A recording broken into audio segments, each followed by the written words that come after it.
Hello जी सारे, कैसे हो? I hope you all are doing well और वेलकम हो गया आप सभी का इस शानदार वीडियो में। तो आज हमारे साथ है अरुणिमा जी और आज एमएलएच फेलोशिप के बारे में हम उनसे बात कर रहे होंगे। उन्होंने कैसे क्रैक किया और वो क्या क्या पर्क्स मिलते हैं आप अगर इसको क्रैक कर लेते हैं, क्या क्या स्टेप्स हैं और आप भी इसको कैसे कर सकते हैं, वो सारी जर्नी हमारे साथ आज अरुणिमा जी शेयर करने वाली हैं। तो आपके इंट्रोडक्शन से शुरू करते हैं अरुणिमा जी और over to you. Okay, so hello everyone. My name is Arnima Chaudhary. I completed my schooling from St. Xavier School, Purulia. From after class 10th, I took admission in the Assembly of God Church School, Purulia. After which I started preparing for my engineering entrance examinations. And through West Bengal Joint Entrance Exam, I got admission in the Government College of Engineering and Ceramic Technology in Kolkata. After which I started preparing for GATE, and in my third year I started exploring other options also. That's when I got to know about MLH fellowship and started applying. At first I was a prep fellow, after which I got selected into the main fellowship as well. And currently I am a Harvard Women Engineers Tech Fellow, a member and contributor at Layer 5, and also a community manager at the coding community. Okay, great, nice introduction.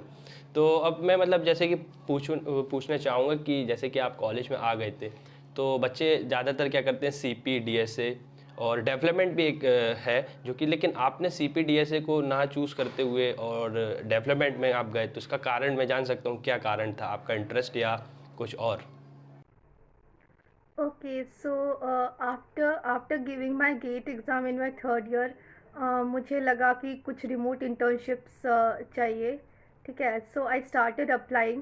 Uh, that's when Google Summer of Code came in my mind, because it is also a remote internship. I knew nothing about open source back then, बस वो नाम सुन लिया था कहीं से, ठीक है.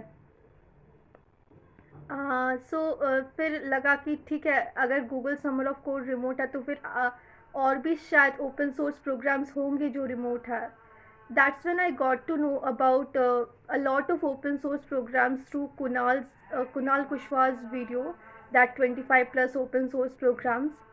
And through that video I got to know about MLH fellowship, and the application process seemed pretty simple to me, कि just कुछ एसेज लिखनी है, एक प्रोजेक्ट सबमिट करना है, and that's all.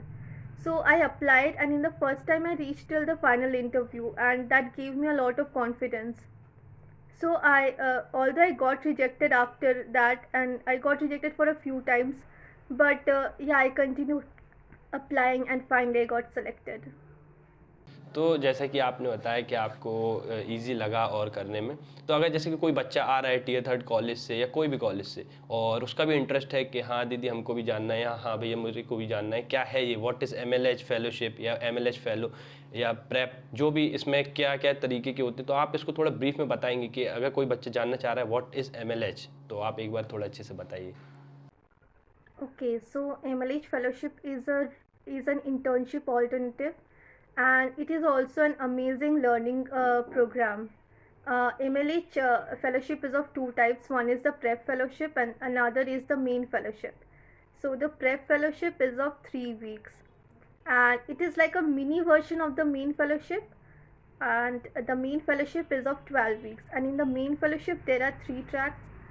One is the software engineering track, another is the open source track, and the third one is the production engineering track. I was a software engineering fellow, but software engineering और production track दोनों almost same ही है, कुछ ज़्यादा difference है नहीं. In the production engineering track, they have companies like Meta, Google, so you work in their open source projects. I was a software engineering fellow, and I was working with Solana Labs. Okay, तो मतलब अगर कोई ये जानना चाहता है कि मतलब आपको ये कैसे पता चली थी इस अपॉर्चुनिटी के बारे में, आपको कोई बड़ा भाई या बहन के थ्रू या आपके सीनियर्स ने बताया था कि आपके कॉलेज में आपको ये पता चली, तो आप वो बता सकते हैं कि आपको उस चीज़ के बारे में पता कैसे चला कि हाँ ऐसा कुछ होता है, when you get to know about this opportunity?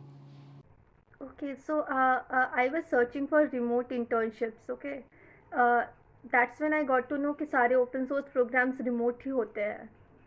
Okay, and then I came across like Kunal's one of the videos that 25 plus open source programs, and उसमें से ही एक था MLH fellowship. And most of the other programs they had fixed deadlines, so either in the summer or in the winter, but MLH के forms throughout year open रहते हैं, so you can apply anytime.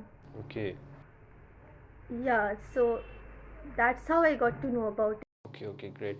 तो मतलब जैसे कि आपको जब पता चल गया था तो आपने कब स्टार्ट किया था, जैसे डेवलपमेंट प्रॉपर जिसको बोलते हैं ना, कम्प्लीटली आप डेवलपमेंट फेज में आप चले गए थे कि हाँ मुझको यही करना है, तो when you started your development path, आपने कब से फॉलो करना स्टार्ट किया है ये? ओके, सो ऐसा था कि पता था कि इंटर्नशिप के लिए डीएसए करना है, बट सिंस मेरे माइंड में क्लियर था कि मुझे मास्टर्स के लिए जाना है आफ्टर बीटेक, सो प्लेसमेंट मेरी उतनी फर्स्ट प्रायोरिटी नहीं थी. I was more inclined towards development or remote internships के through कुछ areas को explore करना है. This was what was going on in my mind. Okay तो Yeah, and can you repeat your question? हाँ, मतलब मेरे कहने का मतलब ये है कि जैसे कि बच्चों को क्या है ना कि बच्चे कंफ्यूज रहते हैं फर्स्ट ईयर सेकंड ईयर में, वो कोई को देखते हैं सीपी कर रहा है कोई, ठीक है, तो बच्चे क्या करते हैं सीपी करने लगते हैं, फिर कोई बोलता है कि यार डेवलपमेंट कर लेते हैं। तो मतलब आपको ऐसा कब रियलाइज़ हुआ कि हाँ मुझे डेवलपमेंट में ही जाना है, in your first year second year third year when basically ये? Okay, हाँ so in second year, I started a bit of web development. I used to read from W3 schools, and जो भी मैं पढ़ती थी उसको अपने किसी ना किसी प्रोजेक्ट में अप्लाई करके प्रैक्टिस करती रहती थी, ठीक है. उसके बाद I started focusing on GATE examination, क्योंकि गेट थर्ड ईयर में होता है. तो उसके बाद मैंने वेब डेवलपमेंट और ज़्यादा नहीं किया. But after gate exam, I started again focusing on the development part, and after that, I learned web development by mostly from Free Code Camp, MDN Docs, and W3 schools. और open source के बारे में मुझे मतलब क्या होता है, Git and GitHub क्या होता है, how to join communities and everything, ये मुझे पता चला Kunal Kushwaha and Eddie Jaoude's from Eddie Jaoude's channel. Okay, तो ये रिसोर्सेज आपने फॉलो किए थे अपने प्रिपरेशन के दौरान? Okay okay exactly. तो मतलब जैसे कि इसमें क्या प्रोसेस रहता है, अगर जानना चाहें कितने महीने का होता है ये प्रोग्राम, और क्या स्टाइपेंड होता है अगर आप बताना चाहें तो? प्रोसेस मतलब इंटरव्यू प्रोसेस? मतलब ड्यूरेशन, जैसे कि ये प्रोग्राम कितने महीने चलता है अगर कोई सिलेक्ट होता है तो? ओके ओके, सो प्रोग्राम जो प्रेप फेलोशिप है वो 3 वीक्स के लिए होता है, और जो मेन फेलोशिप है वो 12 वीक्स के लिए होता है. अच्छा, तो दोनों डिफरेंट होते हैं क्या? मतलब क्या डिफरेंस रहता है इन दोनों प्रोग्राम्स में? पहला वाला ज़रूरी है क्या, तभी आप दूसरे में जा पाएंगे? नहीं, ऐसा नहीं है. आप डायरेक्टली दूसरे वाले मतलब जो 12 वीक्स वाला है उसमें भी सिलेक्ट हो सकते हो, but if you complete the prep and then apply for the main fellowship, you get an advantage over the others. अच्छा अच्छा, तो इसका कुछ हायरिंग प्रोसेस और क्राइटेरिया कुछ रहता है क्या पहले से, कि ये क्राइटेरिया होगा तभी आप इसमें अप्लाई कर सकते हैं? नहीं, इसमें कोई भी अप्लाई कर सकता है. एज आई सेड, मैंने अप्लाई भी इसीलिए किया था क्योंकि मुझे प्रोसेस बहुत सिंपल लगा था. कुछ ऐसे बेस्ड क्वेश्चंस होते हैं, और एक प्रोजेक्ट कोड सैम्पल सबमिट करना पड़ता है. हायरिंग प्रोसेस एमएलएच प्रेप और मेन फेलोशिप दोनों का ही एकदम सेम है. At first you have to submit the application. उसमें कुछ ऐसे बेस्ड क्वेश्चंस होता है और अपने एक प्रोजेक्ट सैम्पल को सबमिट करना पड़ता है. If you want to know about how to write the essay based questions, MLH has a lot of MLH fellowship info sessions on YouTube also, so you can refer to them as well. अच्छा अच्छा, तो तो मतलब जैसे कि आप लोग जैसे अभी जैसे आपने खुद इसमें काम किया है, तो अगर कोई सिलेक्ट होता है तो उसको अंदर काम क्या करना पड़ता है?